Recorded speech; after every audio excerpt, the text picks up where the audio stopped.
Tervist. No see populaarsus on nagu selline masin, ta tõmbab mind uuesti käima ja jälle. Vana inimene tahab näidata oma vaimusunnitusi läbi tantsu erinevate stiilide ja kui me teeme sellise kiire ülevaate, siis inimene otsib ilu. Öeldakse, et hing armastab läbi tantsu, muusika, laulu. No läbi kunsti või läbi kultuuri. Ja kui maailmas me vaatame, siis näiteks ballett.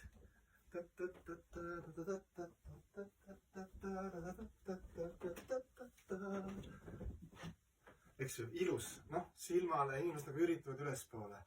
No vaatame rahvatants. Tuubis tuljak helisegu. Noh, rõõm selline maarahva rõõm.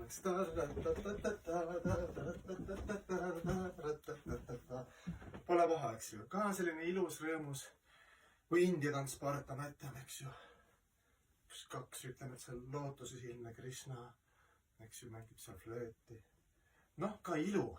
Aga uus ajastu, ütleme, et tants, nagu filminduseski on ainult õudusfilmid, nii ka on tantsus modern tants, kus sa saad välja elada selle maailma frustratsiooni, koledust, iha, piha, kadedust. Selleks on modern tants. Ja seal tuleb niimoodi, sa saad kodus olla. No tahad olla küll ilus ja hea, aga mõnikord on see, ütleme, see kuradi pool sinust tahab välja tulla. Siis need nurgad peavad olema hästi koledad, järsud, üllatavad ja mitte nagu silmana väga ilusad.